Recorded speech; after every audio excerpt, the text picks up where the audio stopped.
I remember them screaming to run as fast as you can. And I was like, you're kidding. And she goes, no. So she starts to tell a story. But here's what she does. And I'm going to move this just for a second. So she starts to tell a story and she continues to do this. And then by the time she's got her head all the way down by the time she's done telling the story. And her eyes are like this. And she says, but you know what? I have vowed not to let them take my power away. They won't. They're not going to take my power away. And I'm watching her this entire time. And I thought, you were still buried. What's going on, everybody? My name is Ryan Snaadt. It rhymes with odd, and you're listening and watching the Rhymes with Odd podcast. Today, we're coming back on another fantastic episode with our special guest, Cari Kenzie. Cari, welcome to the show. Thank you so much. Cari is a very unique character. We met a couple years ago, and there's a lot of things that you do, but I would characterize you as like a speaker, a coach. Any other fun titles you want to throw in there? Is that? Oh my gosh. Let's see. Founder, entrepreneur, marathoner, rebel. There you go. Like, so many. Yeah. Disruptor. That's one of the big ones. Sure. Yeah. It's always the most impossible question of the entire interview is when I ask business owners or entrepreneurs, like, what do you do? And they're like, how much time do you have? It's the never ending thing. So, yes. Well, thank you for coming on the show. Thanks. I know today's conversation is going to be really fun. We're going to talk about kind of your background and working in marketing to then shifting to this new career where it's, speaking and coaching and all the things that you're doing. You started a nonprofit and talk about trauma and how that's affected life and stuff. So I think there's going to be a whole lot of things and nuggets that people will pull out of this conversation. So I'm excited. Yeah, cool. Me too. Okay.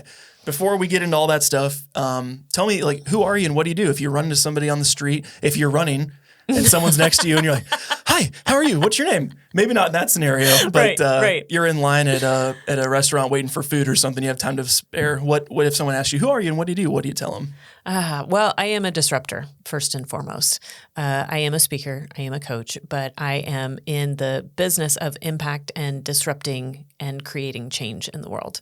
I think that the systems, the mindsets, the things that we have known in the past are no longer serving us. And it's time to shift out of those beliefs, those ideologies, those identities, and come back into the home of who we are, into our own identity. And so everything I do, whether it be in business and speaking in the nonprofit, is to lead people back into themselves, into the home of themselves, and to understand the leader that sits within. No, I love that so much. I'm sure there'd be follow-up questions if someone's of course. Okay, well, what's your mile time? How much time we got here? But I think it'd be interesting before we get into kind of the current day stuff. I think it'd be helpful to go back in time. So we'll jump in our DeLorean here and we'll go back to the origin story. So tell me, where did you come from? What's kind of your origin story and how'd you come to be who you are today? Well, I am actually from Iowa, which, yes, that blows people's mind. I mean, I'll leave the state. They're like, where are you from? And I go, Iowa. And they laugh at me. They're like, no, you can't be. I'm like, yes, I am. So born and raised in Iowa. I did a short stint in Omaha for about a year and a half and came back. What part of the state? In Iowa? Where were you born or raised? Northwest Iowa, about a half an hour south of Okoboji, Storm Lake. Oh, Storm Lake. Yeah, yep. BVU. Yep. Mm-hmm. I have a classmate of mine that taught there for a while as a PE teacher. Okay. And he was like that. He said that school district was one of the most diverse he'd ever been because there's like a whole population of, I think it's like African folks that live there. Yeah. So there's like people that speak Swahili and he's like, we're in like rural Iowa and there's like a bunch of Swahili speaking folks here. So it's fascinating. When I grew up in that town, and this does really kind of feed into, speak to who I am as an individual. I remember the day the first Black family moved into town. Wow. And you know how I remember? Because that's the day we started locking our doors. Oh my gosh. It was crazy. That's how tiny and what a small Midwest town it was. And now you look at that, and Katie Couric has been there because of the amount of diversity that is in Storm Lake. It's fascinating to me and really actually pretty cool. Was there like a social phenomenon that brought all the diversity there? Or was it like a new employer opened up? Tyson. Oh, was it Tyson? It was Tyson. Yeah. A Tyson plant came into town.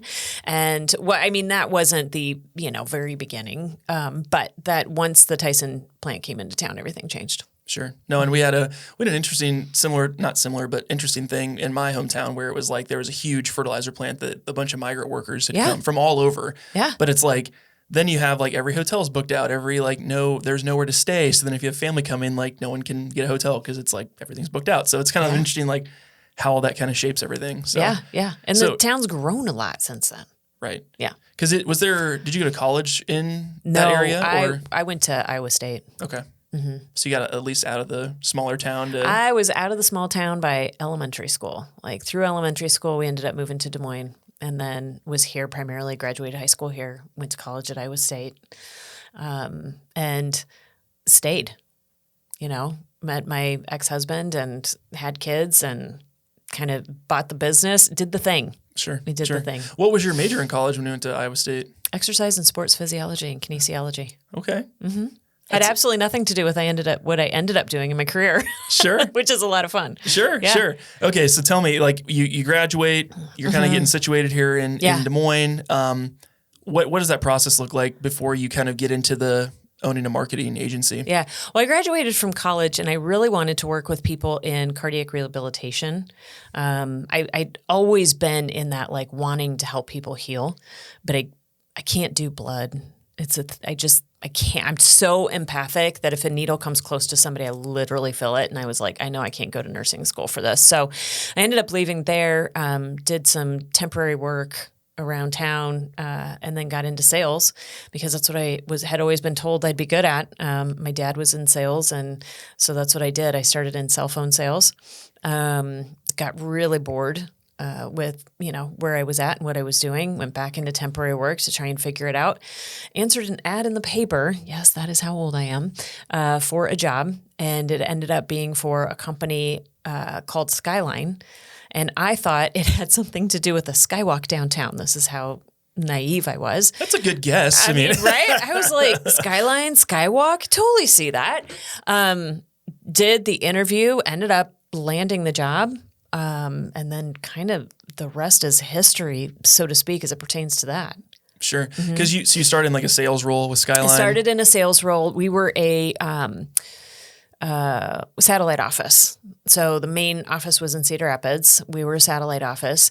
Really, it is so fascinating to me. When you have the opportunity to go back and kind of look over the course of your life, you will really start to connect the dots on things. So really fascinating story about this company that I started working for. They had just moved locations a couple of times when I went in and interviewed for them, found out why. So the sales gal there was one other sales gal when I started, and the sales gal who had been there before her had been murdered in the warehouse of the office. By a coworker? No. Actually, the hair-slinging slasher still roams the halls. Someone with an axe. They actually never found this individual. So I know, it's crazy. This was at a time period where we had, guys, this is like, Des Moines is not a big city, okay? Can you just be clear about this? Des Moines is not a big city. But there was a rash of murders in hotels. Like these housekeepers in this hotel were being murdered. And she was right at about that same time period. They never connected. She had stayed at that hotel. They had never connected, and they actually never found the person who committed that crime. But what's really interesting, and the reason why I bring that up is because when does that happen? Like, how does that happen, right? And this happens to be the job that I step into. And so the opportunity then to purchase this business came open because the owner and the gal who had been on the phone with this woman when all of this went down, highly traumatized, as you can only imagine, and never came to Des Moines. Like avoided, even though we had moved offices, avoided Des Moines like the plague. And so when the other sales associate that I was with at the time moved, which had to have been within 6 months of me starting, the owner came to me and she's like, hey, if you stick, because a couple of sales associates had all left at the same time, right? So she pops into this like, I got to keep somebody here. She said, if you stick with me, if you stay, I will sell you this office in 5 years. Wow. And I was 25. I was like, okay, that sounds cool. Got nothing else going on. Who gets that opportunity? And so I ended up staying. And then when I was 30, I purchased the business. It was myself. My ex was working with me at the time, and that was it. And then I grew that business from being just the two of us. He left shortly thereafter and ended up being, I think at the height, we had 21 employees. There were 21 of us, and tens of thousands of square feet in storage space and multi-million-dollar organization. That's fantastic. It's so crazy to hear. I mean, we had Jake Chandry on a couple episodes ago, and he runs Sportsplex West. Yeah. And his was similar. He was an intern. He was the first employee, and now he's a partner in the company because they're just like, well, you keep hanging around. I guess you shouldn't. Right. You're blending into the wallpaper, that sort of thing. Yeah. Because how does that even feel saying that out loud? Because it's like that's such a wild transition to go from like you're an entry level salesperson to in that first year they're like, hey, here's the trajectory. Yeah. Because people bounce jobs all the time, but even to have that, like, that it actually, like, came through. Because sometimes 5 years goes by, that's a long time. They might, like, change their mind or something happen, or someone acquires it. Yeah. Because did you have first right of refusal, or was it just kind of like a handshake deal? It was kind of a handshake deal. And so a couple of things that come to mind when you ask that. One, I look back on it, there was never an ounce of fear. There was never an ounce of fear of like, oh my gosh, should I do this? Like, I don't know, it could fail. There was never any of that. If there was anything, the thing that I did get, so we were a distributor office of a larger manufacturer. Okay. And each distributor office is individually owned. Okay. We had contracts that tied us to that manufacturer, but that was it. Everything else was entirely on your own. Because what were they making? Was it like trade show displays? Oh, gotcha. Okay. Yeah. So we did trade shows, events, and interior design. Mm-hmm. But I remember going through that, they would consistently say to me, you're making this more expensive for yourself. Because the more you sell, the more expensive you're making this for yourself. You understand that, right? Like, why don't you just buy it right now? I'm like, well, because she won't let me, right? And she had her own, what she was doing is she was waiting until she had purchased herself, like paid for her portion so that she could sell to me. Gotcha. It's like I was waiting for her to do her payoff. But there was never an ounce of fear. The only time anything ever came in was when I went to sign the paperwork, when it actually started to really become official, because I happened to be pregnant with my middle son at that time and had him like 2 months after the purchase happened. That would be the only time that anything ever came into play. But I now call it blind courage. I just stepped into it, no expectation, no anticipation of what the outcome was going to be, which meant I had no fear. Sure. Yeah. That's just a wild story. I think especially like just going into that knowing, I mean, you've learned in that 5 years you can learn the business without just being like, oh, I'm just doing sales. It's like, oh, there's all these like, how's the warehouse run? How are like, like you can kind of start asking these questions and not get weird looks from ownership of like, hey, can I better understand like how HR works or whatever? Like you can kind of like ask those questions. What's crazy? I never had that opportunity. Okay. I literally never did, which is crazy. The only thing I knew is that I had to buy my own fax machine. I had to buy my own computer. And I was like, well, this is crap. And I said, this is a super huge lesson that I hope people pick up on. Okay. So I knew I was like, well, I already have to buy my own computer. I already have to buy my own desk and my own fax machine. Like how much harder can it be? Right. And so all I was focused on was the sales. I had no access to understanding the books. I had no access to understanding there was no hiring because it was me. And then even when I was like, I can't do this on my own, she was like, okay, well, you can hire somebody else. And I thought, well, the easiest person to hire is my husband at the time, because if I hire somebody else in, well, that's competition, right? And if when I purchase, they go from being my peer to being my employee. Like, that's weird, right? Mm-hmm. That's it. That's all I knew. And then you step in and you own it and you're like, oh, shit. Sure. Oh, I didn't realize, it looks all fun and games until you get to the back end of it. And you're like, okay, I had no idea. You don't understand the work that goes into it. You don't understand the investment that goes into it. You don't understand, for owners and for entrepreneurs, there's really no off switch, right? As an employee, somebody in sales, I could go to work in the morning, I can make my sales and I hit my quotas and go to the networking events after hours and go home, go to bed. Well, as an owner, you don't really sleep that well because you're constantly thinking about it, and you get up in the morning and the first thing is like, what do I need to attend to? And then you go to work, and then you hit the after work networking things, a whole different deal now. And then you go home and you continue working. It's a different game. Sure. What were some of the biggest challenges for you that first year when you stepped into the ownership shoes to kind of figure out, was there anything that stuck out to you or the biggest hurdles that you had or situations where it was gosh, I'm going to like fumble this thing before I can even get 12 months under my belt? Hiring. That was the hardest thing. Okay. Hiring. And for a couple of different reasons. And that went on for a while. So hiring the first staff was hard because I'd never hired anybody before. And this is your baby. And you're like, if I'm going to bring somebody in, I got to be able to trust you. Not just trust you with my thing. I got to trust you with my clients. I have to trust you with the people who are trusting me. That's a big thing. So I did actually have people come alongside me to help interview to bring people in. And then it was letting go.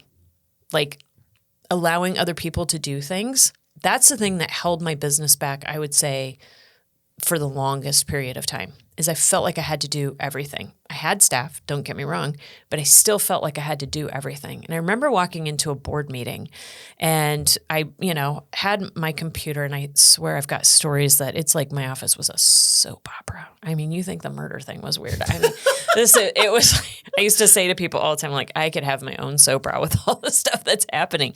But I'd walk into these meetings and I'd have my computer and we're trying to get things done. And I'm literally answering emails back and I'm trying to get things done. And they finally looked at me and they're like, stop it. Stop it. You are not an operations person. You're a sales and marketing person. Get back in your own lane and hire somebody who can do the operations. And that was in 2008, I want to say, 2007, 2008. Well, and then, everything crashed. Everything crashed 2008, 2009. I went from having a larger staff, I think of about 10 to down to 2 during that time period. 2010, it was myself, a temp worker, and a full-time project manager. That was it. That's when I hired the operations person, and the business exploded from there. So this operations person came in and were they just doing like, what did it free you up to do to kind of focus on your zone of genius? You know what? It got me out of the books. It got me out of the warehouse, shipping, inventory. It took me out of all the things that drain my energy. Those things do not feed me. And the moment you put me back in front of the client and you put me back in trying to solve problems and getting creative, like that energizes me. I can do that all day long.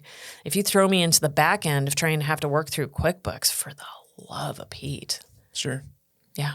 I'm kind of the same way. It's like any detail work. I could have all this energy come in the morning. Mm-hmm. Got to do all that crap. Mm-hmm. By noon, it's like, oh my God, why did I do it? But you got to like figure out a way to do it. But it's got to be done. Hire someone to do it. Seriously. It's worth the time. I'm telling you, it was the biggest game changer. Sure. Mm-hmm. Sure. So you grow the business after the economic downturn. It goes up. You said 20-ish employees was kind of the height of it. Mm-hmm. What was kind of the exit to that business, or the kind of downturn to that before you kind of went on to the next thing? Okay. So I had, and I know we'll talk about this in a little bit, 2013 ended up being a little bit of a shift, kind of a moment for me where stuff started to change. It didn't change completely, but stuff had started to begin to change within me, though it was never my intention to sell the business. I just kind of knew there was something else that I needed to do. And so I kind of went on this journey and I stayed in the business, very focused in it until 2017. About that time period, I started to have to come out of the business for personal reasons. So I developed a management team. Plus, I understood you can't have a business that's based on you. You can't. Like if the business is you, you don't have business. You have revenue, but you don't have business, because the moment you're gone, business fails, right? So I developed a management team, put them in place. They had started to kind of take on the reins and sales and operations in the warehouse and international and all the things that we needed to be done. And I started moving out of the business. And at one point in 2018, I remember going into a meeting with them. We sat down and they literally just ran everything. And I just sat there. I was like, well, you guys don't need me anymore. Mm-hmm. It was amazing. And so I left and they just continued to run the business. And then in January of 2019, I got a text message. And it said, if you ever think about selling your business, let me know. I would offer you multiple of what you would get anywhere else. And this came from a friend of mine, good friend of mine, and a peer at that time. And crazy, I immediately responded back and I said, I think you caught me on a good day. And that was the beginning.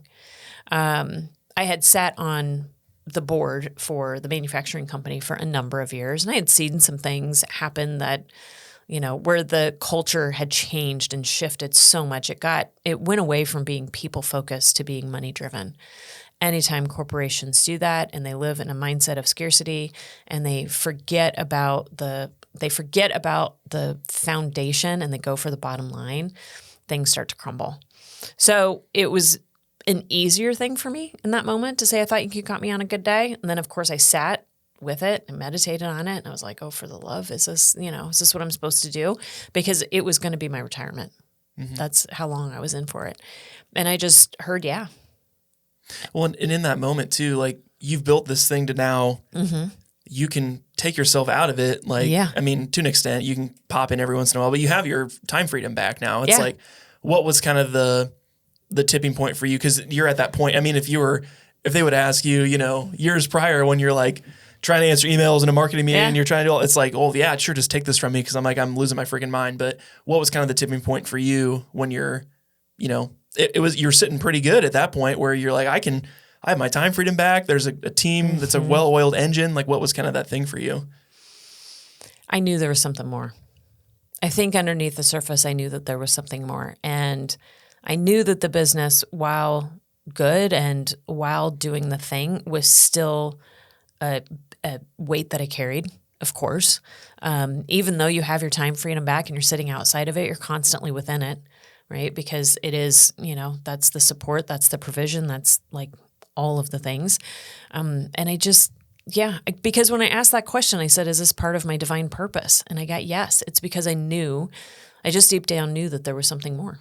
Sure. That's great. So you start to chase this divine purpose. Something's calling you out. Yeah. You sell the business. How long did that process take? Because I know acquiring a business, I've had a couple of people on that have exited, and depending on how many owners there are and lawyers and M&As, whatever the hell they're doing, it can take like years to do. How long did it take you? 45 days.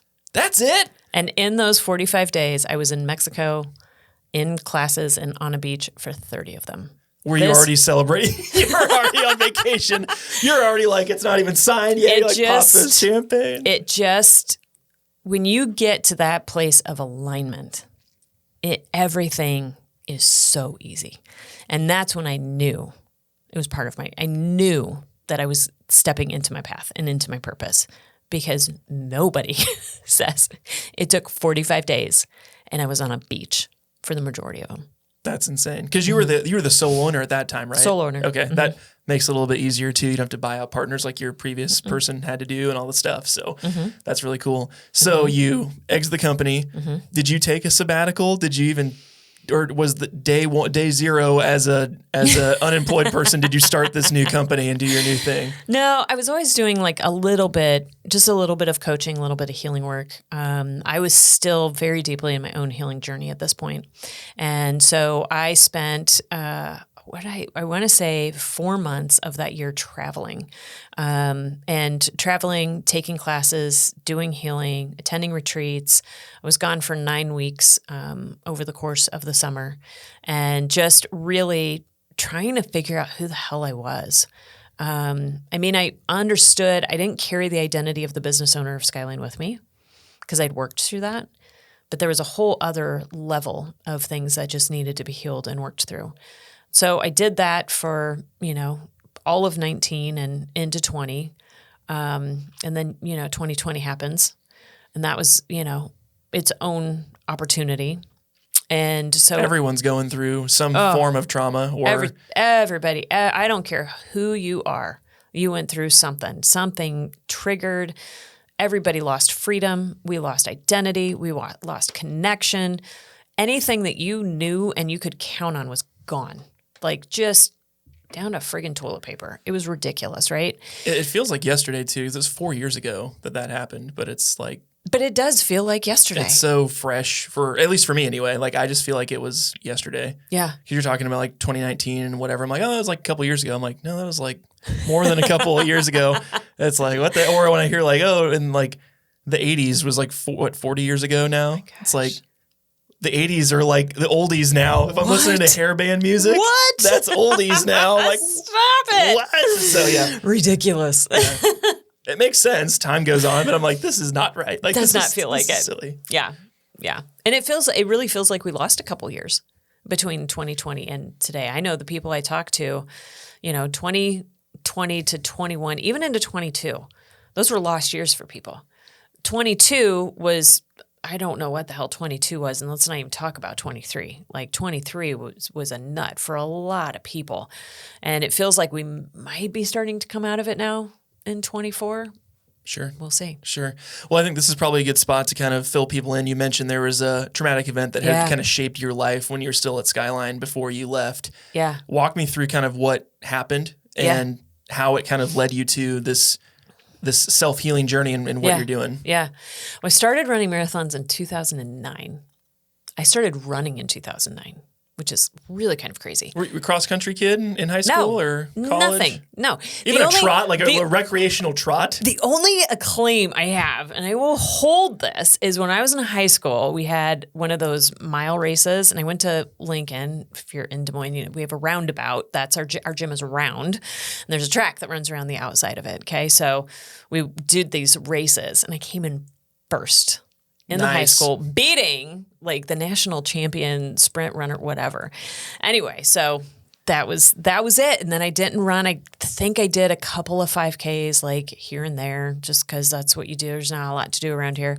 But really picked up running in 2009 after our daughter was born.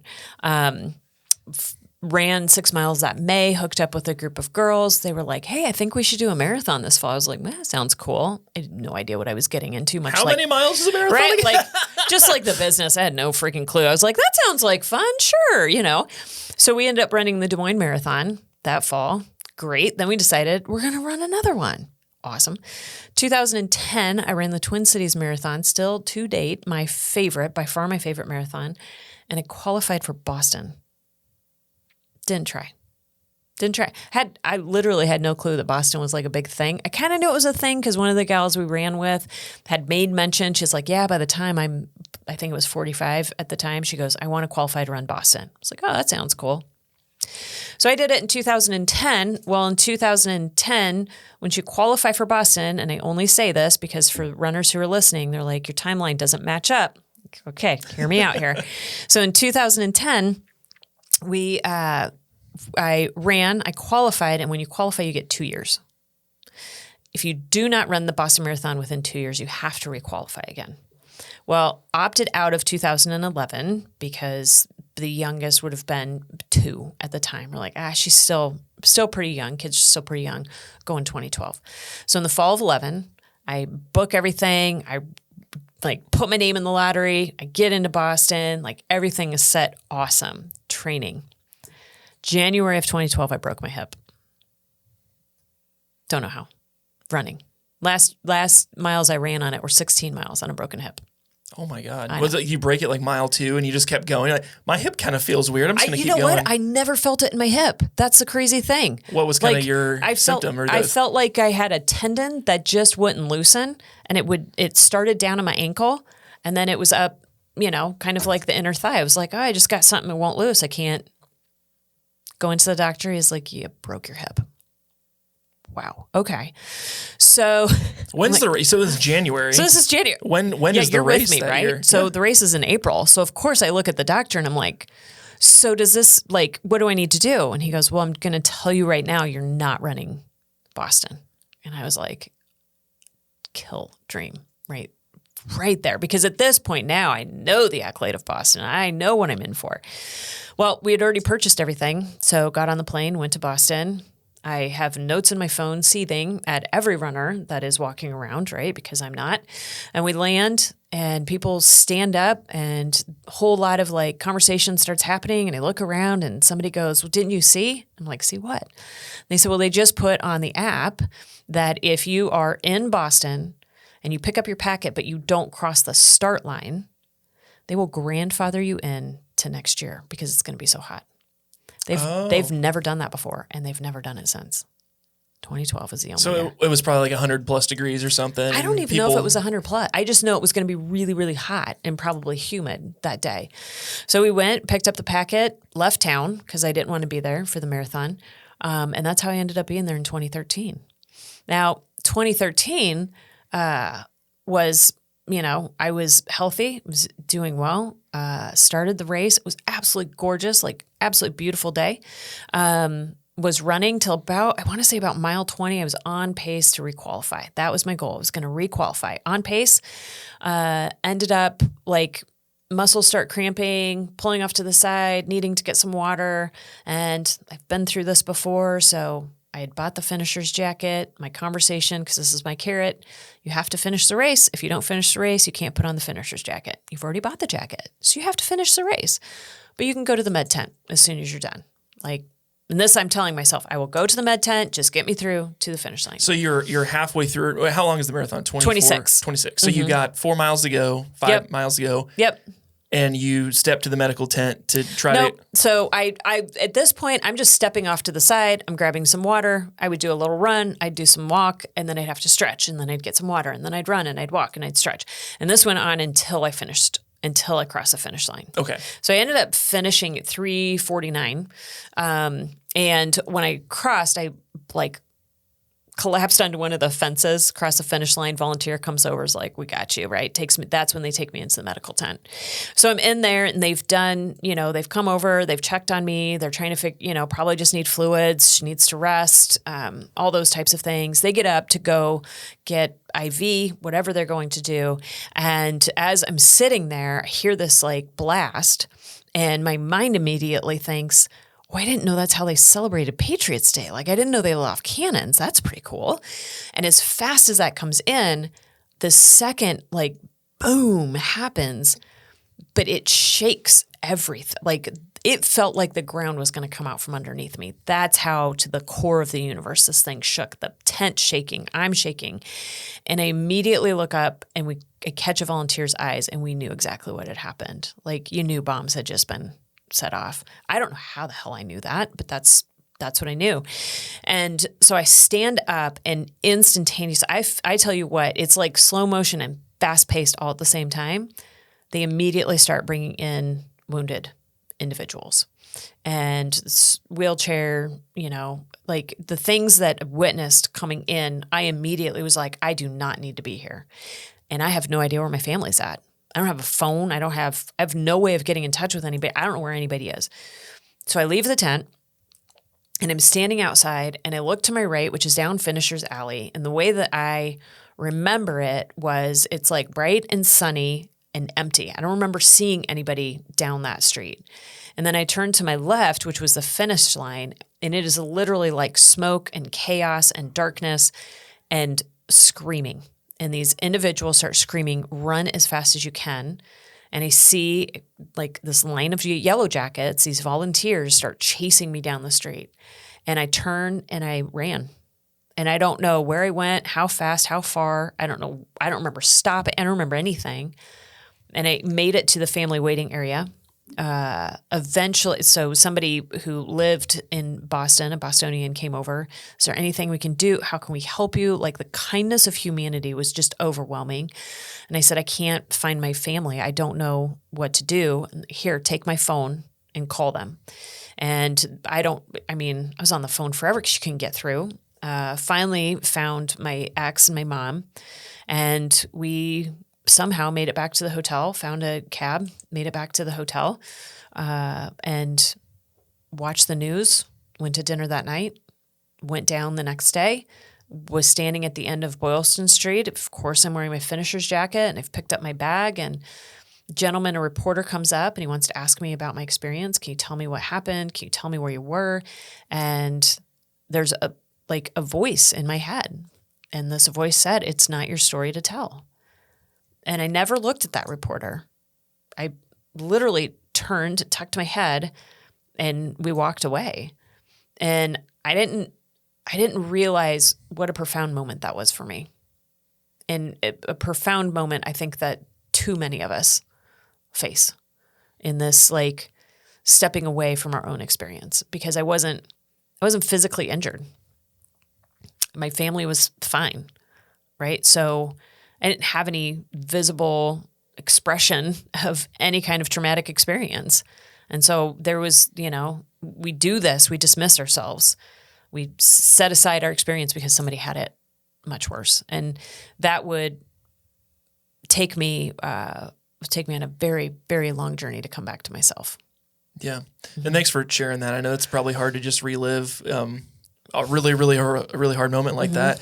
What was the first reaction when you finally met your ex-husband and you said it was your mom? Was it when you finally, like, you know, the chaos, like, what was that like, just seeing some familiar faces that everyone was okay? What was that feeling like for you? Yeah, it was, I just remember collapsing. Like, that's all I remember is just like collapsing in a hug. And that was it. Like, and just standing for the longest period of time and an overwhelming amount of gratitude. I can't express the amount of gratitude I had for Boston and for that opportunity to, like, find your people again. And then it was just about staying connected with those people. Sure. Yeah. Sure. So you go the next day, you're kind of just surveying what happened. Did you kind of like take any time to do any kind of like just sit in your thoughts, or did you just fly back to Iowa the next day? Like, what was kind of the process like after this experience for you? You know, I'm sure we talked about it, but not deeply. I'm sure. I mean, so we left when we had to go back down and pick up all of my things because everything had been left behind, and probably couple of moments that really stick out to me. One is just walking through parks. We'd been down and we'd walked Boston the day before, you know, a couple days before, and we're walking through parks, and there are National Guard, there are police motorcycles lined up. There are people walking around with machine guns. I mean, just things that we don't see in the United States. We just don't. This is not our experience. And so to be surrounded by that, you would think you'd feel safe, but you don't. I'd almost feel safer to not have it there because it's in that knowing that something's still going on. And then we made our way down. Where they had all of our bags was in a room, in a building, in a room. And I walked through these glass doors, and they wouldn't let anybody in with you. Like, if you were a runner, you could come in. Otherwise, you couldn't. And so I went in, and there were just bags lined up, numbers and bags, and like hundreds, if not thousands of bags. And just thinking, because you don't understand, like, you understand what happens and you have no idea what happened. Does that make sense? Like, you can watch the news and they can tell you, but you're in such a fog. And I walked in and there were priests walking the aisles. That was so unsettling. And I put my head down. It was like, I just need to get my bag and I need to leave. And then to see those bags, you didn't know which ones were going to be picked up and which ones weren't. That was a huge moment too. And so I think it was just in the gravity of all of that, and then standing at the end of Boylston Street, and the only way I could describe it is it looked like a war zone. There was clutter everywhere, just debris everywhere.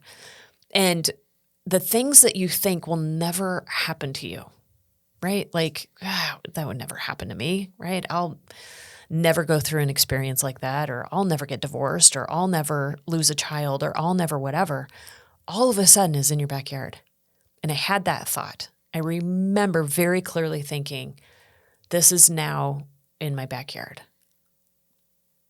And you think, I'm not safe. You know, everyone just like assumes if you're in America, you're safe. But it's like, there's disaster around every turn, not to be like morbid or anything, but it's true. That was huge. That was just, and it's so crazy too, because when we started that marathon that day, so we went up to Athletes Village in Hopkinton.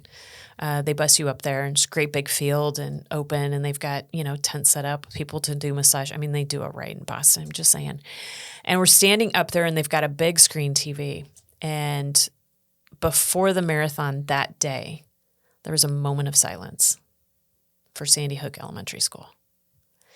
This marathon was bookended in trauma. And it just is fascinating to me because you're right. You think You're safe. You think you would never in a million years expect to finish a blessed marathon and have something like that happen. And then when it does, you don't know what to do with it. And so because you don't know what to do with it, and because of everything that we've been told that says, well, somebody had it worse, right? Like, get up, brush it off. You're fine. I mean, I just had a traumatic experience. Things don't stop, people. I just had a crazy traumatic experience last Friday afternoon. Intense. And I called my dad and I was, telling him, I'm like, God, this thing happened. And it happened to my aunt. And I'm like emotional because there's a lot of stuff that went on. And he's like, well, is she okay? And I go, well, yeah. And he goes, is she stable? And I said, yeah. And he goes, well, then everything's fine. Like, it's not a big deal. And I went, oh, that's it right there. We just brush it off and we brush it off. Are you fine? You good? Okay, you're good? All right, well, nothing else matters. Sure. And that was the experience. That's what I did to myself because this is what we've been taught. Yeah.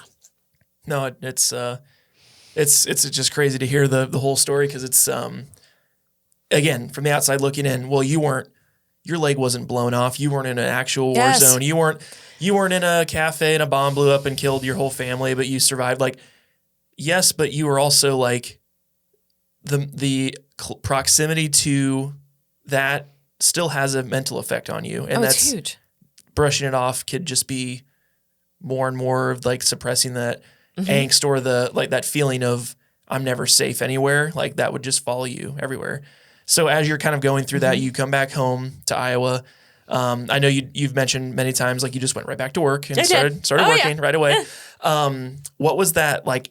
When did you finally start facing some of these things, or when did it start to kind of rear its head that you needed to really try to formally heal from this and try to go down that journey? To heal from trauma from Boston? Yes. 2017. Oh, wow. So that was many years later then. It was many years later, but I had been on a healing journey for 4 years up to that point. Because when I came home and I packed it away, I slipped back into life because it's what you do. We do not show vulnerability. We live in the Midwest, by the way. Everything's fine. I'm fine. And as a leader, you don't show vulnerability because if anybody were to see any kind of weakness or a crack, man, everything's going to come out from underneath you. Any entrepreneur knows that. Any leader knows that. This is why we do not embrace vulnerability. This is why we do not open ourselves to authenticity. We will duct tape the shit out of ourselves to hold it together, right? This is what I did. Well, your body is only going to put up with that for a certain amount of time. And that September, I wrote a note in my phone. And this note said, I really feel like I have dealt with the trauma of the experience in Boston in April. God has seen me through one foot in front of the other. In October, I found myself in Mayo Clinic because I had been overcome by crippling, debilitating illness. Had no idea what it was. I had migraine headaches that I'd never had before. I could not sign a check. I had to hand that over in my business because my muscles were cramping so bad I could not stir, could no longer cook. I was having seizures standing up. I was losing my hair. And I had no clue. I literally had no clue what was going on. It never in my wildest occurred to me that anything that I experienced in Boston had anything that was happening to me physically. We don't understand that there's any kind of connection. We've kind of been taught we're like a car, right? There's something broken in the car, you go fix the car, not necessarily the driver. And so 2013 into 14 into 15 into 16, I simply just went down a road of trying to figure out what was physically happening within me.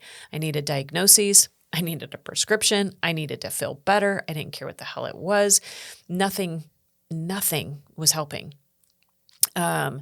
I was in a doctor's office in 2014, a specialist, and I had seen, I can't even tell you how many doctors and specialists I'd seen up to this point. And so I started to take matters into my own hands and reached out to this guy, made an appointment, went into his office. He's looking at my chart, checking out the symptoms, looks at me and says, "You a runner?" I was like, "Well, yeah, why?" "Well, because your heart rate's really low." It's a typical question. I've gotten that question before. And I was like, "Oh, yeah." And he says, "Well, I can't help you. I don't have anything. Like my specialty is nothing that's going to be able to help you. but I can tell you that you're not depressed because I've never known a runner to be depressed. And there was something in that comment that opened me up to a different journey. And it was because he saw me. Like he didn't look at the symptoms. He did, but he didn't. And he saw my chart, but he saw beyond my chart. And when he asked me that simple question, are you a runner? That's what I knew as me at that moment. And he said, you're not depressed because I've never known an individual like you to be depressed. I thought, I'm going to have to figure this out. I'm the only one who's going to be able to figure this out. And so I chased it. I ended up with diagnoses like chronic Lyme disease and Hashimoto's and Epstein-Barr and multiple autoimmune conditions. I had insomnia so bad it took 5 prescription sleep medications to go to sleep at night. It was intense. And all of this between Western medicine and heavy high doses of antibiotics, going into more holistic medicines, it would help me get a little bit better. And then when I went holistic, I would get better yet, but I still wasn't healing. And I just knew I knew I wasn't going to stay where I was. I knew I was not going to remain sick for the rest of my life. I don't have time for that shit personally, right? I'm like this, I'm in pain. I don't like it. I'm going to get out of pain. I'm exhausted. I don't like it. I'm going to figure out how to get more energy. And that's what kept me going. 2016, I went to a conference and signed on to do a coaching program. And while I was there and doing the 2-day intensive with them, I went to the expo hall, and this gal, they did neurofeedback, went into that booth and was telling her what I had going on. And I had chronic Lyme disease. And she's like, I know a gal, she does a thing. You should give her a call. I was like, I don't care what the hell she does. Seriously. I'll try anything at this point. At this point, doesn't matter. So I called her up, and I always joke when I'm giving speeches. I say, I call her, and she's like, so tell me about your childhood. And I was like, I'm here because I have chronic Lyme disease. I'm not talking to you about my childhood. She's like, no, I know you're here for Lyme disease, and you need to tell me about your childhood, right? But what it did was just that, what I realized when she asked that, and as we started our work together, is that everything was connected. And all the trauma that I had experienced and everything that I had packaged away into beautiful little Tiffany boxes, mind you, had manifest themselves in physical illnesses. I had no idea. I didn't know that viruses only kind of came into play in individuals when there was a lack of value. When people don't understand their value, they succumb to viruses. I didn't know that, right? I didn't understand that the anxiety that I was having were the emotions that were trapped. I didn't know that I was caught in such a fight or flight because of the fear and the running from that day. I didn't realize that I was still running, and that's what's keeping me up night after night after night. And when I started to uncover those things and figure those things out, the insomnia was gone literally overnight. And that's when things changed for me. And that was in 2017. That's crazy. So you start to kind of this, what would you categorize? Is this like a theta healer type person? Is that the medium? Am I using the right term, or is it a different type of medicine? No, it's a theta healing. And it's a theta healing is where I started into hypnosis and NLP, pro-consciousness and neurophysics. Sure. Is really kind of everything wrapped into one when you start to understand. But yeah, it's simply finding that theta brainwave state in order to provide the healing to the subconscious mind. Sure. Mm-hmm. Well, it sounds like she was really connecting your past, your present, yes, and your future, like all of it, because you're at this wall that is unclimbable. It's like my body is literally shutting down. But it's so interesting that you say that, because I'll talk with other people, no matter what their task of addiction of choice is. They're a mother, and that's their entire thing, yes. Or they're a business owner, and that's their whole thing, or they're I'm a police officer, and that's like, I got to catch these bad all the time, like can't turn off, whatever it is. Your body does start to shut down, and these people start becoming addicted to caffeine, alcohol addiction, gambling, fill in the blank of whatever substance abuse or addiction to cope with this, like, everything in life is a balance. You have to sleep enough, but not too much. But not too little, and eat enough, but not too much, not too little. Like every single thing is a balance. So it's like when you start leaning too much on this, like I'm a mom and that's all I am, everything else starts to just collapse. It's such an interesting thing. So, yeah. And for me, it was the American dream. right. You know, you say that and it's like, what was my thing? I had a lot of things, but for me, it was the American dream. I don't know why, but it was like, I have to check all the boxes. And I did. I checked every single box. And then finally, my body was like, that's really super great. And where the hell are you in all of this? Because you can have the identities. And so when you say it's like this out of balance place, it's because I've placed my identity in the hands of somebody else. As a mother, I have placed my identity in the hands of my children, which means my children will then determine the value of me as a mother, even though I don't realize that that's what I'm doing. When I am a business owner and that becomes my only identity, then I have just placed my power and everything I am, all of my energy into that business. And therefore that business has to feed me back in a way in order to provide the value that I believe, right, or that I can hold on to, and anything that goes wrong in that business also diminishes my value. So I'm in a constant ebb and flow. And it's not until you come back into this place where you understand that I am the person I am within all of it, right? And I have to choose and I have to understand that it's me at the end of the day. I am the only balance. I simply do these other things, but I understand my value beyond those other things. So now I get to be a mom, but my kids don't determine my value as a mom. That just happens to be some of the activities that I do throughout the course of the day, right? Right before we got on the call, I'm like, yeah, I gotta schedule one of my kids out of school early, right? And so I get to do that, but my value is not determined by that because I know who I am beyond that. And that's the place that I think we all have to get back to. And that's why I stepped into doing the work that I do, because what I found, I had lost myself in all of the things. And it wasn't until, and quite honestly, Ryan, I have been breaking down those barriers all the way up until this last year. And I think that is a lifelong journey that we're on, is continuously tearing down the expectations of others, the identities that we've taken on, the roles that we've placed, that we've put our value into. We've got to break all of that down to come back to the essence and understanding of who we are. Because when we do that, then everything else becomes easy. Then you actually get to become the leader. What I didn't realize is at the end of my career, probably throughout the entirety of my career, let's be real, but at the end of my career, I wasn't truly a leader. And I wasn't a leader because I wasn't leading authentically. I wasn't leading vulnerably. My staff had no idea that I was sick until 2016 when I finally said something. How could you not have known? I mean, I was a walking zombie, right? But to hide those things, you're teaching them nothing other than to hide themselves. Yeah, and in that time, you could have even said like, hey, because they knew that you were at Boston, right? That was at least known. Yeah. Okay. Oh, yeah. Because it's like people might put some things together, but you could say like, and I have connections in my life that their employers are going through or have gone through things that they'll just like tell people like, hey, guys, I'm not going to be in this week. I'm going through XYZ personal thing.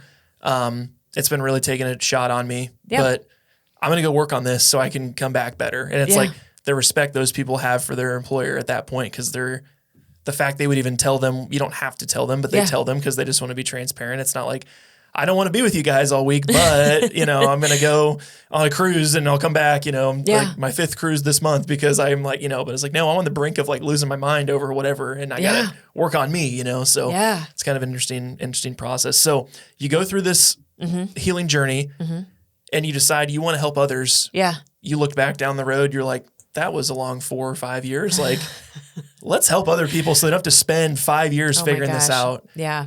So how did you kind of build this value after you sold Skyline? You're you're on vacation, right? You're sabbatical, and you're out. trying to figure out what the heck you're going to do with work the rest of your life. What was kind of this next thing when you're like, okay, now let's like package this up and help other people do it? Yeah. Well, I knew that I was going to have to do something along these lines in 2018 when I started to see the shifts that I made in myself shift my kids. Like when I truly saw healing, when we went through something traumatic as a family with a family dog, and I sat in a bath and I did healing, and I literally watched it shift the energy of my middle child. And he came in and said things to me that he could not have known at his age, nor did I express to him that I realized when I was in the bath. And it was profound. And when I saw that, I was like, I have to help people understand this, because this is how we truly impact other people. And this is truly how we're going to be able to affect change. So that was in 2018, and it'd take me again, a little bit to kind of figure it out. And quite honestly, it's like the butterfly in the cocoon. You're stretching in all sorts of different directions. You're not sure which path to take. And it took me a while to really, truly figure that out. But when I look back over the course of my life and I look at the pain and the experiences that I've been through, it has completely led me, and I see the purpose that I have now. And understanding that there is absolutely no other option. And I know that. And I think we have to get to that. We will get to that place when we find that purpose where they're like, there is just no other option. Because there's moments, don't get me wrong, as an entrepreneur, you're like, I should just go back to corporate. Like, that sounds, I could go back and work for somebody else. And then you're like, it would kill my soul. I absolutely couldn't do it. So 2020, 2021, dipping my toe in a lot of things, trying on a lot of different stuff, doing some, very traditional trauma healing type of things. And then moving maybe a little bit more into the high achiever and working with them. And then was doing the coaching in about 22. I remember sitting in a meditation and just asking a question as it pertained to coaching. And I got very clearly at that time, it's not meant to be a one-to-one, it's meant to be a one-to-many. And that's when things started to shift for me. And I started speaking and I started sharing my story. And in sharing the story, what I found is that other people found relatability in it. And yeah, I'm a runner. And yeah, I experienced Boston. And yes, it was this big catastrophic moment that very few people, quite honestly, are going to experience in their life. But when I stand up on stage and I share the experience, I follow it with this. I understand that that is an extreme example, but it is an extreme example of an everyday experience, because we all go through moments where our safety and our security are questioned, where the rug gets pulled out from underneath us and we lose our confidence. And when those things happen, that creates trauma within us. And we have to come to a place where we learn to acknowledge ourselves and our experiences, and we learn to navigate those emotions. Because when we don't, we become the ripple. And that ripple is of trauma. And I now look back at my own experience post-Boston, and I look at my experience in my family, and I look at my experience in my work and in my business, and I was continuing that ripple of terror unknowingly. Because of the way that I was responding, because of the way that I would, become irritated or angry. Or I remember at one particular moment, I got so upset with the warehouse, I just went back and I lost my shit. That's not me. And I had no clue what was going on. And we can excuse those things, right? And I know the, operations manager of my company at the time, he's like, yeah, you need to go back there. You need to go back there and lose your shit. And it's like, but you really don't, because any moment you do that, all you're doing is you're sharing your energy with somebody else for them to pick up, to now for them to become that terror, for them to become that anger, for them to carry those negative emotions. And they've got to figure out what to do with it, because emotion has to move. Could you put all that emotion out and then they pick it up and then they're like, well, what'd I do? And then just like go home and like, and they do the same. Snap on your kids, snap on your spouse. Someone calls telemarketer and says, just like, you answer it just because you want to yell at someone. You're like, I don't need DirecTV. And it's like, what are you doing? But you don't know that this is what's happening. Yeah. I remember the first time I came to this, it was such a stark observation.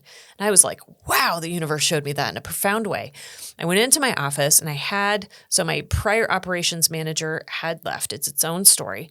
So I had hired somebody new, and she came in. She'd worked for me for a period of time. I always say she used to spin webs, like she's a web spinner. She'd like do all this stuff and do nothing all at the same time. And people would tell me, because again, I'm not in my office very often at this point, and they'd say, you know what, you just need to let her know who's in charge here, because she's walking around like she owns the place. And I was like, okay, and so we'd had a couple conversations before, and apparently I came in pretty hot this day. Don't know what had triggered me, right? And so I come in and I go into her office, and I looked at her and I said, look, here's what you need to understand. You do not own this company. I do. And however I said it, I know it came out harsh. I know it did. And I also knew it needed to be said, right? But I was like, you do not own this company. I do. And I turned and I walked away. And I got in my car and I was driving my car a little while later and I was processing it and I was thinking about it. And I thought, you know what? I don't like the way that came out.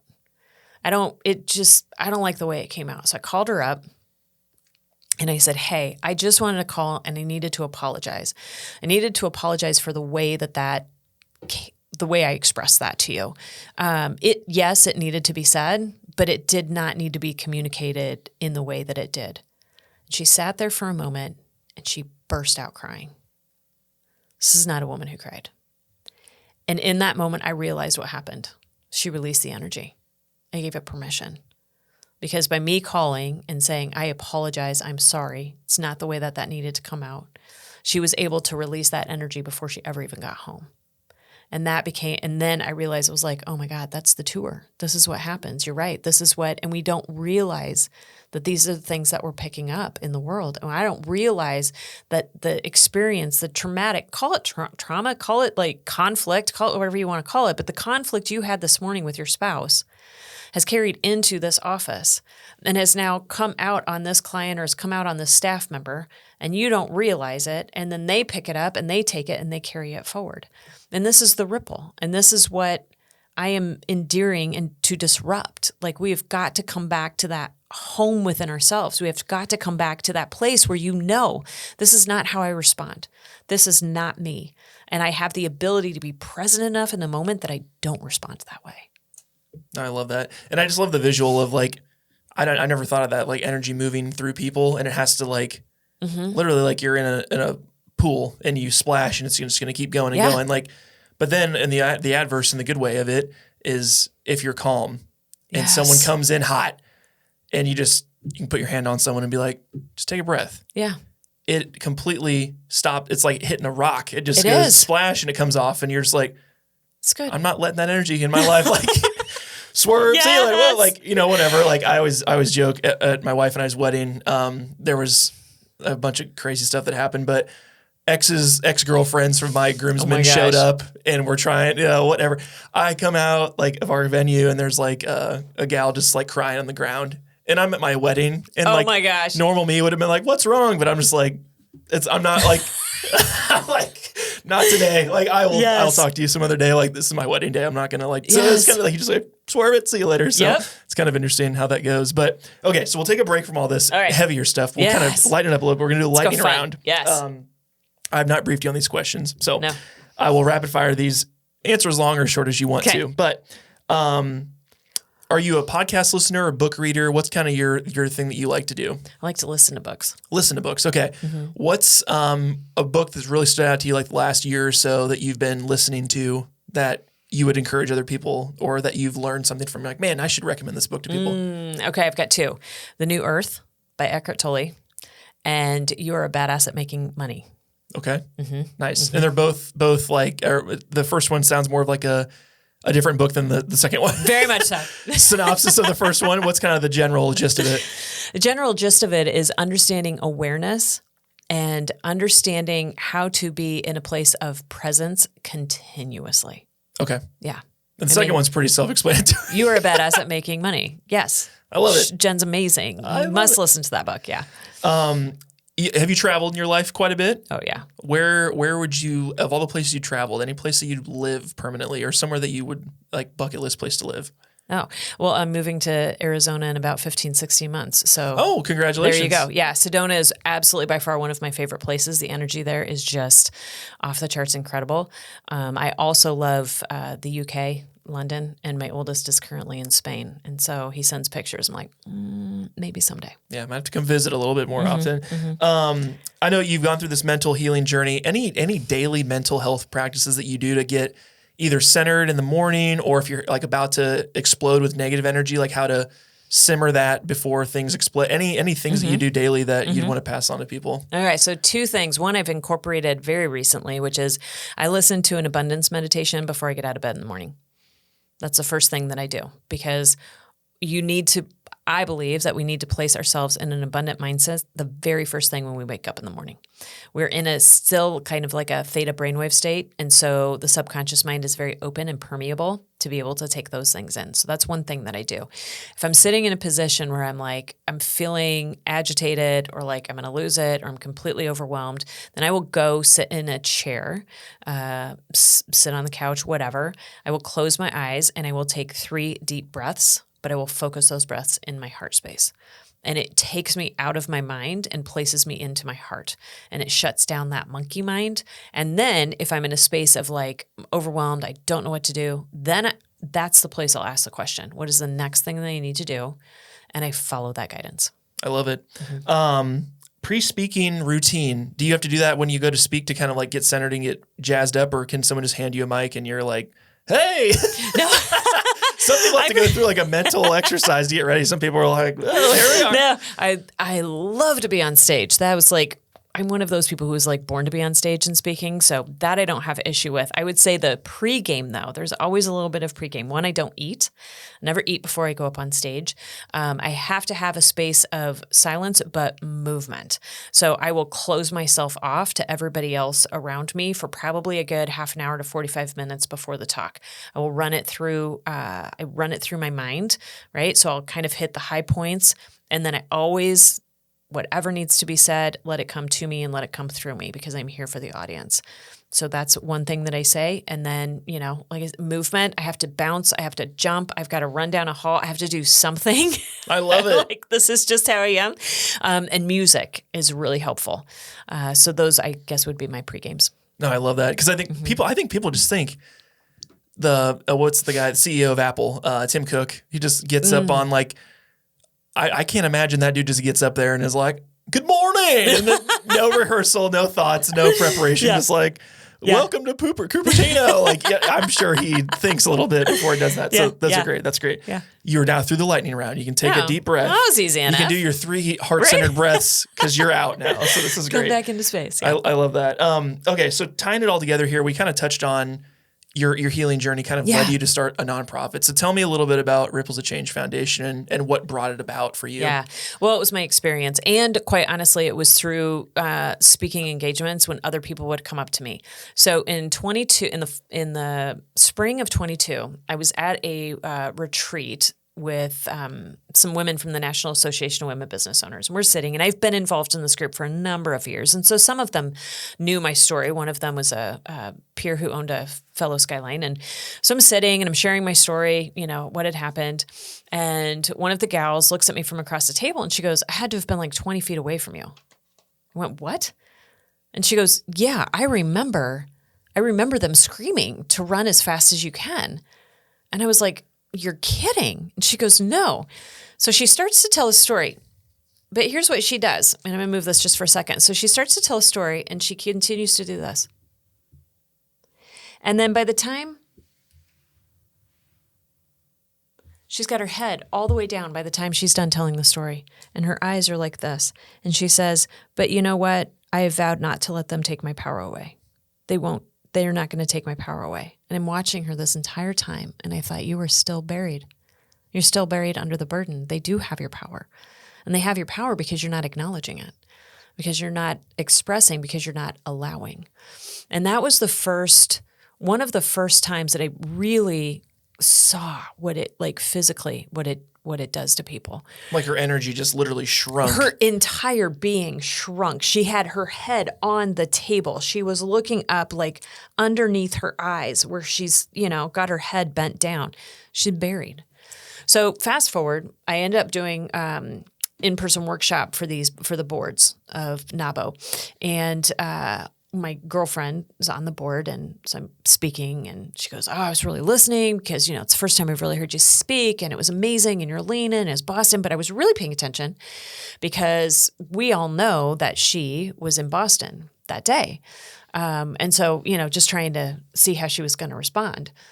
And ended up talking about going to Boston, still my goal to go back to Boston. So I'm going to run another marathon this fall. But I said, yeah, she said if I made it back to Boston, she'd go. And she's like, well, if she said she'd go, she'd go. And all of a sudden it dawned on me, like, this has never been about me. None of this, even the healing, None of this has ever been about me. It's about everybody else. Continued talking that year, would run into more individuals. One had stage 4 cancer. She came up to me after the talk. She goes, I had no idea that I did not allow myself the experience of having stage 4 cancer because my friend's husband passed away from cancer. What? Right? Another individual comes up to me sobbing. My sister was in Boston and ran the marathon. I was here in Des Moines, traumatized, ripple. And I was like, there's something about this. And I know from my own experience being in Boston, I did not have anywhere to turn. I had nowhere to turn. When you're caught in the epicenter, when you have that physical injury, when somebody can see or you have something, and I do not ever invite this in, but even when I was going through my healing journey, I didn't have something that people could latch on to. I didn't have cancer. If you have cancer, people get that. People understand that. And they're like, I will support you, right? Because that I can comprehend. Chronic Lyme disease, Hashimoto's, Epstein-Barr, like fibromyalgia. What is this? I can't, it doesn't mean anything It's to not me. the Bethany Hamilton story of an arm getting bitten off This by a is shark exactly and you it. get back on that surfboard and you just keep, it's like, it's all in here. It's all here. It's hard to see. But we're looking exteriorly. Yep. I mean, I'll get off stage and I remember one gal, she brought her friend up. She's like, this is the gal I was telling you about. And this was the story and da-da-da-da. And her friend looked at me and she goes, were you injured? Were you physically injured? And her friend stood in front of me and she goes, it's not the point. And I thought somebody understood, because when I come off a stage, that's a question. Were you injured? No, it's not the point, right? But we're always looking for that physical aspect. And those who are in the epicenter, they get that support. They do. If you're the one who has the cancer, you get the support. If you're one who lost a limb, you get the support, right? If you had a piece of shrapnel that hit you, you get the support. If you were in the medical tent, you don't, right? If you were at home watching the news, you don't. We had a school shooting here that happened, a month and a half ago, right? If you watched it on live stream, you don't. But I will tell you, every single one of those individuals was impacted and traumatized. But they don't get support, and we don't have the conversations because we don't allow ourselves permission, right? And so when I understood this and I saw myself and I saw the journey that I went through, I thought we have got to bring forward some form of healing, conversation, place, permission for people to be able to understand that, you know what, I went through something. I witnessed it. I saw it. I was impacted by it. And I have an opportunity to share it because I get to heal from it. That's why I founded Ripples of Change. So that came about in the fall of 2022. And it is for that. It is for the healing of that ripple of trauma.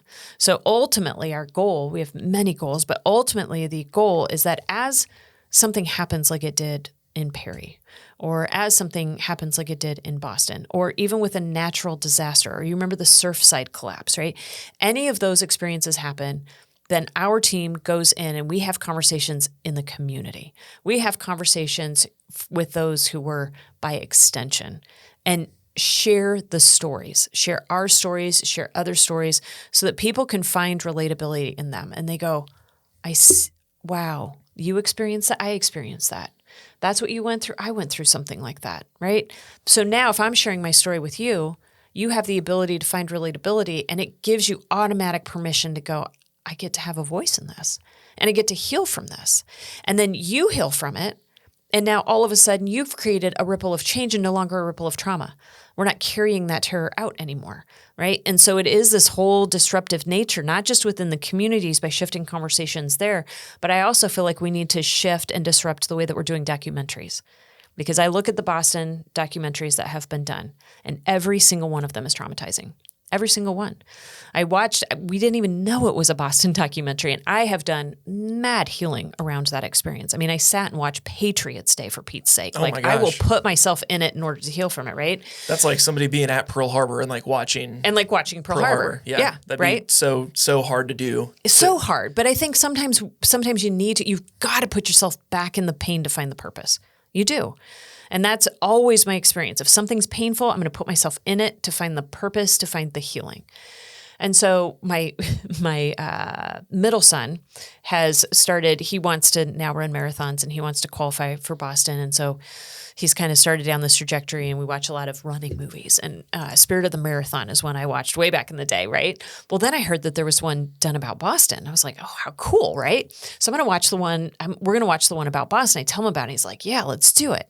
And so we start the movie, and we're sitting and we're watching, and I'm standing behind the couch and he's sitting on the chair, and the scene comes up. Ryan, I've seen this scene. I can't tell you how many blessed times. I know I could tell you exactly what's going to happen in the scene that they always play, right?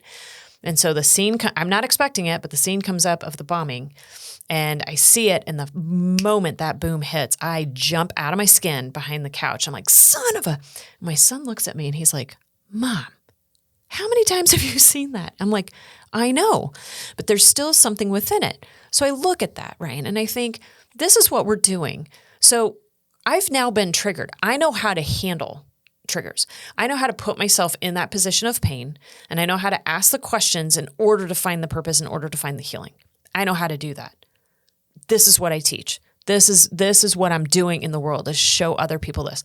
Not a lot of people know how to do that. So now if I'm sitting and I'm watching a documentary, like you said, if I've been in Pearl Harbor and now I'm watching Pearl Harbor, or if I don't care if I was there or if I was not there. I could sit and watch a documentary on 9/11. I wasn't there, right? I can still be traumatized by it. I can still be triggered by it. Mm. Now I'm going to carry that trigger into the world. That's going to shift the way that I'm going to behave with my kids the rest of the night.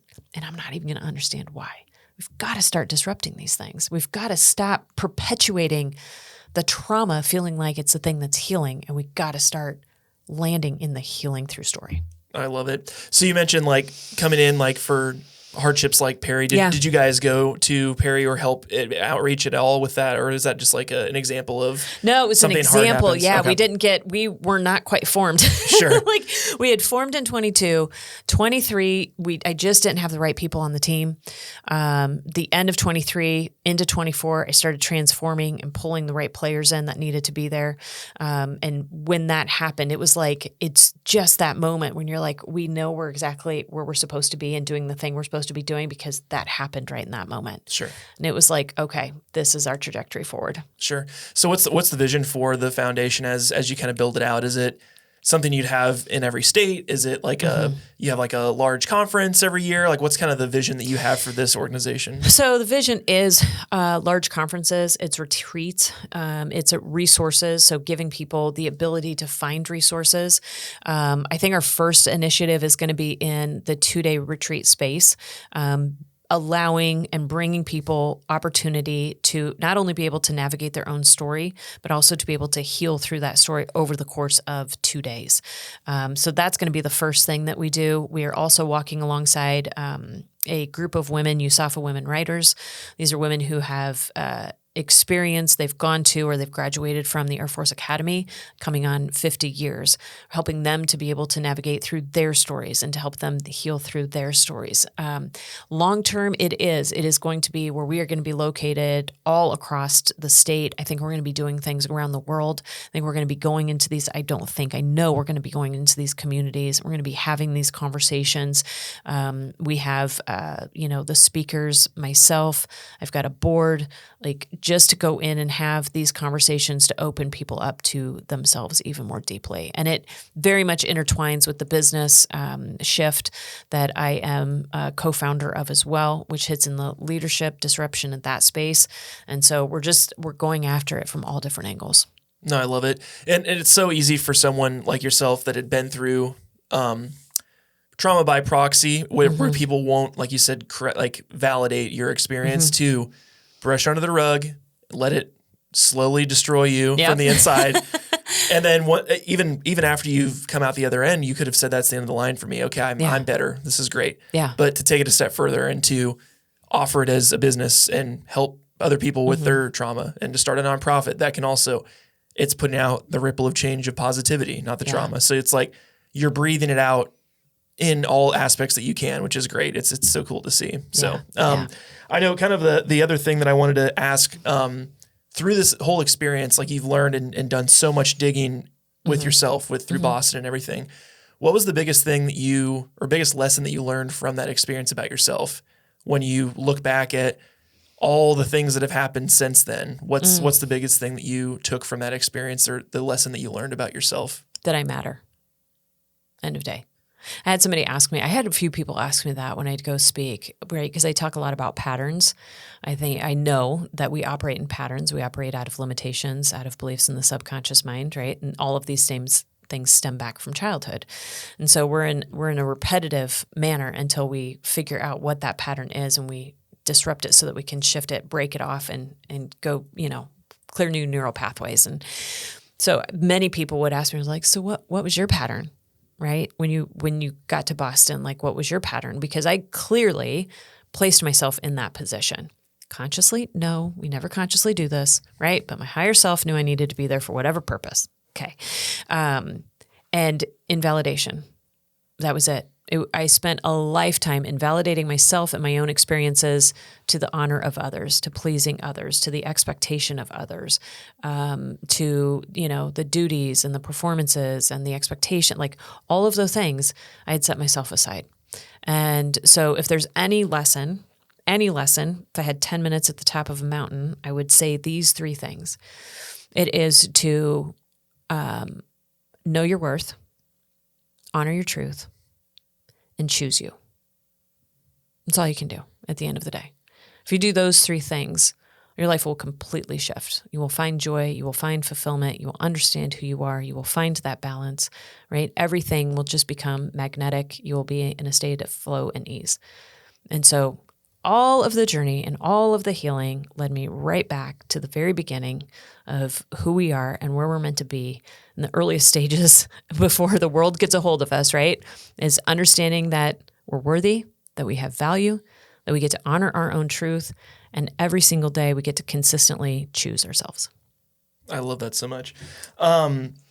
What message would you have to someone who has had an invalidated experience similar if they're listening and they're like, Cari, that's exactly what I went through with ABC. Like this thing happened, but I was kind of like you weren't actually hurt or, just figure it out. What advice would you have for somebody that's kind of, this is bringing up some emotion for them or they feel like they're connecting with your story? Yeah.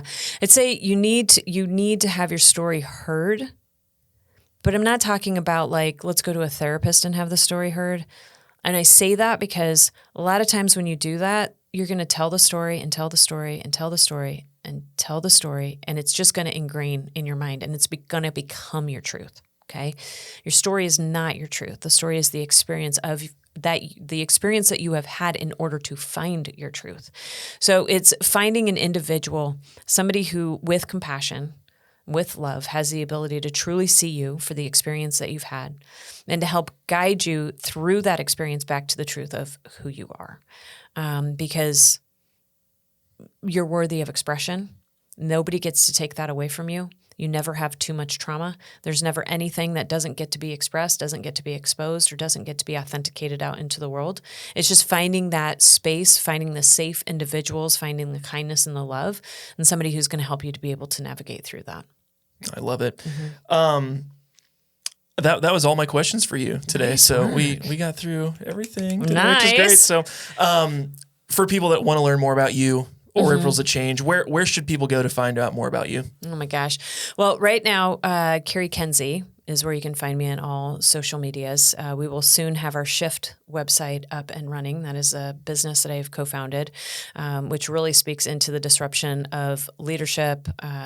It's helping people to come back to home within themselves, really disrupting the way that we live, love, and lead. That's perfect. And then Ripples of Change is ripplesofchangefoundation.org. And we're on all socials. Again, you can find us on the website. Please go out, take a look. We have resources. We have, blogs and conversations and individuals that you can be able to open up to be able to reach out to. And then we do have these retreats coming up that I'm super excited about. I love it so much. That's great. We'll put all the links to everything below so they can check it all out and everything like that. Cari, thanks so much for coming on the show. Thanks, Appreciate Ryan. your time. Yeah. If you made it this far in the show, you know what to do. Give it a big like, subscribe on YouTube and Spotify, and check out all of our social media accounts for daily clips of all the stuff from the past 50 episodes. My name is Ryan Snaadt. It rhymes a lot, and we're out. Peace.